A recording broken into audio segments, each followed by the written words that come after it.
নমস্কার, কথায় কথায় গল্প হোক চ্যানেলে আপনাদের সবাইকে স্বাগত। আজ আপনারা শুনতে চলেছেন প্রমথনাথ বিশির লেখায় ফাঁসি গাছ। চলুন শুরু করা যাক।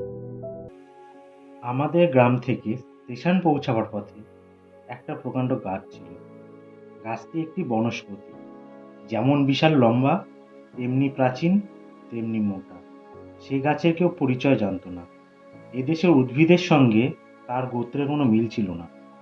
চারিদিকের বৃক্ষরাশির মধ্যে সেই বলিষ্ঠ সুউন্নত অজ্ঞাত কুলশীল বৃক্ষটি পাণ্ডব সৈন্য সমাবেশের মধ্যে যেন ঘটোৎকচ।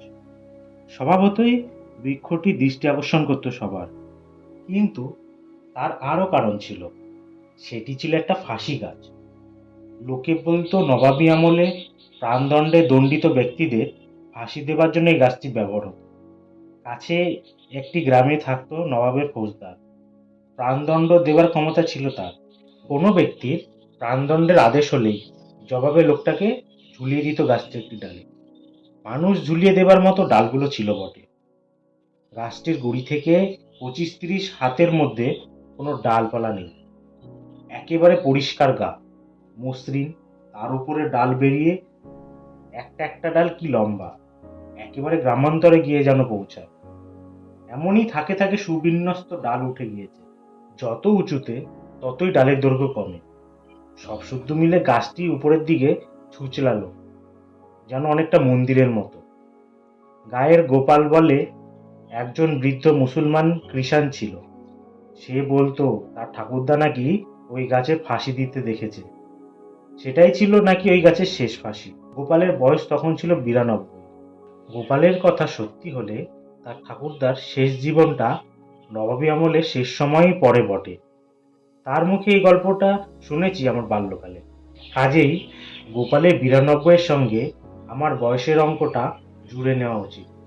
সে যাই হোক, শেষ ফাঁসির বর্ণনা সত্যি হোক আর নাই হোক, গাছটা যে ফাঁসি গাছ ছিল তার কোনো সন্দেহ নেই। জেলা গেজেটিয়ার পুস্তকে ফৌজদারি অধ্যুষিত এই গ্রামটির উল্লেখ আছে। এছাড়া আরও উল্লেখ আছে যে কাছাকাছি গাছগুলোতে ফাঁসি দেওয়া হতো। তা যদি হয়, এমন যোগ্য গাছটির ব্যবহার না হবার কথা নয়। কিন্তু প্রাচীন ইতিহাস যা যা বলতে বসেছি, তাই হচ্ছে এই ইতিহাসের স্মৃতি। সেদিনের বিষাক্ত স্মৃতি আজও গাছটাকে ভয় ভয় করে রেখেছিল। কেউ পারতপক্ষে রাতের বেলায় গাছটির কাছে যেত না। একা তো নয়, কিন্তু অদৃষ্টের এমনই বিড়ম্বনা যে না গিয়েও উপায় ছিল না। রেল স্টেশনে যাবার সড়কের ঠিক পাশেই তার অবস্থা। কত নিঃসঙ্গ পথিক যে রাতের বেলায় এখানে আসে এবং এসে ভয়ে মূর্ছা গিয়েছে, তার কোনো ঠিকানা নেই। তাদের প্রশ্ন করলে বলতো, কি দেখলে? তা কি এখন আর মনে আছে? তবে মনে হলো গাছের ডালে সারি সারি যেন মৃতদেহ ঝুলছে। আবার কেউ বলতো মৃত ব্যক্তির অন্তিম পর্যায়ে আর্তনাদ কষ্ট শুনেছে। একজন বলেছিল সেই লোকটা বিদেশি, গাছের ইতিহাস জানতো না। এই গাছতলায় পৌঁছাওয়া মাত্রই হঠাৎ করে একটা মৃতদেহ ধপ করে তার পায়ের কাছে পড়ল। সে চমকে উপরের দিকে তাকিয়ে দেখে যে গাছের ডালে লম্বা একটা দড়ি ঝুলছে। তাকে প্রশ্ন করলে সে বলতো এই জ্যোৎস্না রাতে তার ভুল করবার কিছুমাত্র সম্ভাবনা ছিল না। তবে এ বিষয়ে সন্দেহ ছিল না যে এসব অভিজ্ঞতা প্রত্যক্ষ হওয়া সত্ত্বেও এ ঘটনা সত্য হতে পারে না। কেননা ফাঁসি তো বহুকাল আগে হতো। আর সেদিনের স্মৃতি যদি কোনো অলৌকিক সুড়ঙ্গ পথে আজ মূর্তি ধরে দেখা দেয়, তবে সেই স্বতন্ত্র কথা। যুক্তি দিয়ে প্রমাণ অপ্রমাণ করার পথ বন্ধ। কিন্তু যুক্তি এক আর বিশ্বাস আর এক। লোকের মনে ব্যাপক বিশ্বাস জন্মগ্রহণ করেছিল এই বিষয় নিয়ে, তাই ছিল যথেষ্ট। ফলে এই গাছটা যাতায়াতের পথের পাশে ভীতিস্মৃত হয়ে একটি প্রকাণ্ড বিস্ময় চিহ্নের মতো দণ্ডায়মান ছিল। তারপর অনেক কালের কথা, বয়স বাড়লে কলকাতায় গেলাম কলেজে পড়তে। আমাদের মেসে একজন বয়স্ক ব্যক্তি থাকতেন। তার থিওজফি চর্চার বাতিক ছিল। তার সঙ্গে আমার ঘনিষ্ঠতাও ছিল। তাকে ফাঁসি গাছটির বিবরণ শুনিয়েছিলাম। তিনি কিছুমাত্র বিস্ময় প্রকাশ না করেই বললেন, এমন হওয়া মোটেই অসম্ভব নয়। তিনি বুঝিয়ে দিলেন যে যেখানে কোনো মর্মান্তিক মৃত্যু ঘটে, সেখানে পরবর্তীকালে সেই মৃত্যু দৃশ্যের ঠিক অভিনয় মাঝে মাঝেই ঘটে থাকে। কেন হয় তা জানে না, কিন্তু এমন দৃষ্টান্ত অনেক আছে। মৃত্যুর সময় মানুষগুলো যে মানসিক যন্ত্রণা অনুভব করেছিল, সেই নিদারুণ ধারণাতেই ওখানে ওই রকম অলৌকিক ছায়াছবি অদ্ভুত হয়ে থাকে বলে তিনি মনে করেন। বলা বাহুল্য, এ ব্যাখ্যা আমার মনোপুত হলো না, কিন্তু ও নিয়ে আর তর্ক বিতর্কও করিনি। তারপর অনেক দিন পরের কথা, কর্মজীবনে প্রবেশ করলাম এবং এই চাকরির জন্য নিজের গ্রাম থেকে এক প্রকার নির্বাসিতই হলাম। বহুকাল জীবনের একটা অংশ দেশের বাইরে এবং দেশান্তরে কাটল। এই সময়ের মধ্যে নিজের গ্রামে আর যাওয়া হয়ে ওঠেনি। ধীরে ধীরে গ্রামের ছবি মন থেকেও মুছে গেল। রেল স্টেশন থেকে নেমে গ্রামে যাওয়ার পথের কথাও ভুলে গেলাম। ওই গাছটার কথা, সেটাও ভুলে গেছি। বাড়ি ঘর, এমনকি মানুষের মুখগুলোও ভুলে গেছি। যাতায়াতের পথে যাদের দেখতে পেতাম তাদের তো প্রায় ভুলেই গেলাম। সেই সঙ্গে ফাঁসি গাছটা স্মৃতির মন থেকেও যেন মুছে গেল। অনেক দিন পরের কথা, প্রায় 20 বছর হয়ে গেল। আজ গ্রামের পথে চলেছি। সন্ধ্যাবেলায় নামলাম স্টেশনে। নামার পর একটা টমটম গাড়ি ভাড়া করলাম। সেই 12 মাইল পথ পৌঁছাতে হবে এক রাতের মধ্যে। পথে চলতে চলতে পুরাতন ছবিগুলো আস্তে আস্তে মনে পড়তে লাগলো। সেই যেন অতীতকালে প্রবেশ করছি। রাত অন্ধকার হয়ে এসেছে, মাঝামাঝি পথে এসে পড়েছি। এমন সময় সেই ফাঁসি গাছটার কথা মনে পড়ল। ভয় হলো, তা অবশ্য কোনো ব্যাপার না, সঙ্গে তো গাড়ির গাড়োয়ান আছে। অভিনব কিছু দেখার জন্য সমস্ত ইন্দ্রিয়গুলো সজাগ করে রাখলাম এবং সঠিক হয়ে বসলাম। এবারে বোধ করি ফাঁসি গাছের কাছে এসে পড়েছি। রাস্তার বাদিকে গাছটা, ওই তো গাছটা, কি বিরাট! অন্ধকারে আলখাল্লা পড়ে যেন এক গৌরিয়া অতিকায় মানুষ।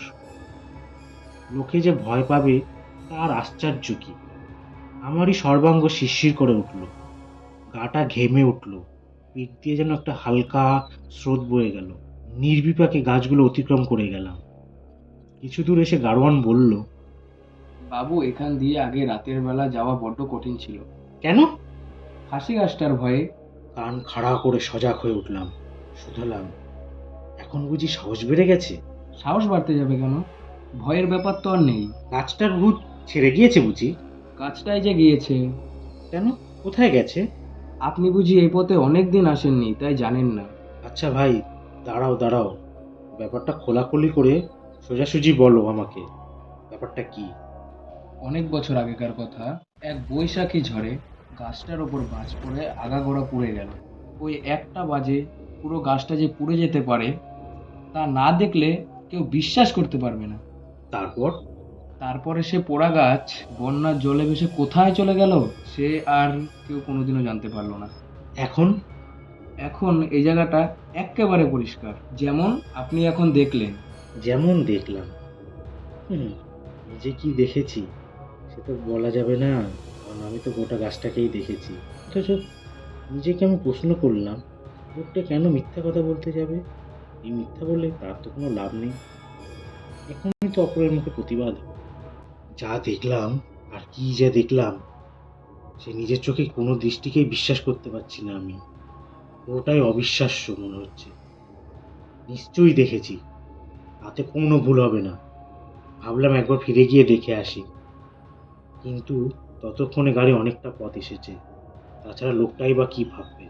তবে কি দেখলাম, ছায়া না মায়া? তবে আমার মন বলছে যা দেখেছি তা নিশ্চয়ই কিছু একটা হবে। আমার সেই পুরনো মেসে ভদ্রলোকের কথা মনে পড়ল। ভাবলাম, গাছের ডালে মৃত্যু দৃশ্যের পুনরাভিনয় যদি সম্ভব হয়, তবে মৃত গাছটির পুনরাভিনয় বা কেন সম্ভব নয়? তবে তাই কি আমার অভিজ্ঞতায় কেউ কি বিশ্বাস করবে? কিন্তু নিজে যা দেখলাম, অবিশ্বাসী বা করি কেমন করে? এতক্ষণ আপনারা শুনছিলেন প্রমথনাথ বিশির কলমে ফাঁসি গাছ। এখানে কথক এবং থিওজফিস্ট বয়স্ক ভদ্রলোকের চরিত্র অভিনয় করেছে শঙ্খ শুভ্র। গাড়োয়ানের ভূমিকায় ছিলেন প্রণব। যদি গল্পটি আপনাদের ভালো লেগে থাকে অবশ্যই একটা লাইক, কমেন্ট, শেয়ার করে আমাদের পাশে থাকবেন এবং আরও নতুন নতুন গল্প পেতে চ্যানেলটিকে অবশ্যই সাবস্ক্রাইব করে দেবেন। ধন্যবাদ।